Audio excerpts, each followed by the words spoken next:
Je suis Myriam, je travaille depuis presque 2 ans au Centre de relations clients d'Audition Santé qui se situe à Cahors dans le sud-ouest de la France.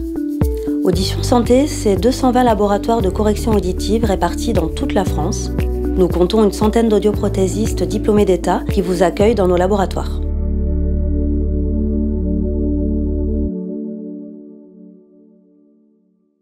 Mon quotidien et celui de mes collègues consiste à répondre et à orienter les demandes des clients, ainsi qu'à les solliciter afin de les renseigner sur la prévention des risques auditifs. À partir de là, nous les accompagnons dans tout le processus, du test auditif jusqu'à l'appareillage. J'aime ce métier pour la relation que j'ai avec chaque personne au téléphone. Nous partageons un bout de leur histoire et c'est une relation de confiance qui s'installe très rapidement. Chaque appel, je suis concentrée sur la personne et cela m'aide à mieux comprendre ce qu'elle ressent. On arrive même à s'imaginer où ils vivent et quelle est leur histoire.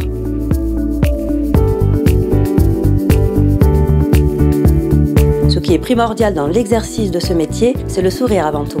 L'écoute active et l'empathie, bien entendu. Ce qui est le plus frustrant, c'est que l'on crée des liens avec ces personnes au téléphone. On arrive même parfois à sympathiser. Mais malheureusement, on ne se rencontre jamais.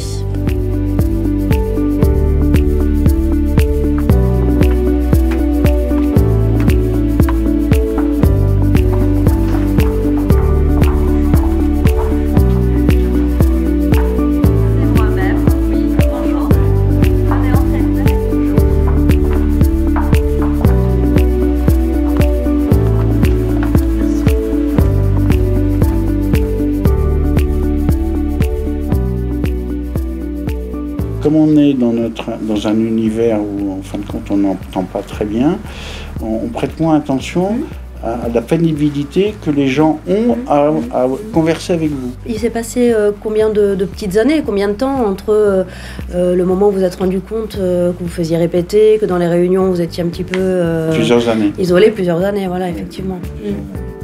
D'une part parce que il n'y a pas une conscience complète du problème.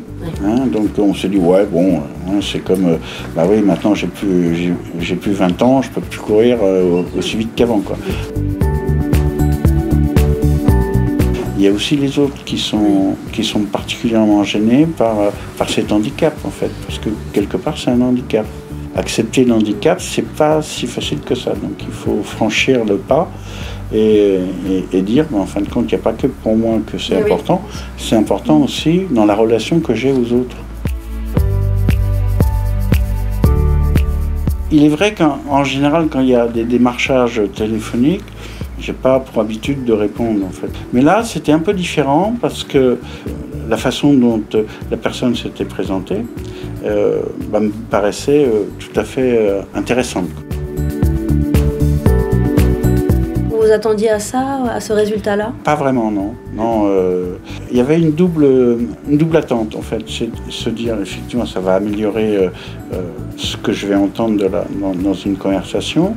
Mais je m'imaginais aussi que d'un seul coup, j'allais entendre des choses qui, par exemple, des gens qui sont au loin et qui parlent, je vais l'entendre. Non, c'est vrai qu'il y a un cercle qui est beaucoup plus restreint. Ce qui a été important aussi, c'est que la relation avec l'audioprothésiste d'Audition Santé a été très bon, en fait. Et ça s'est très très bien passé.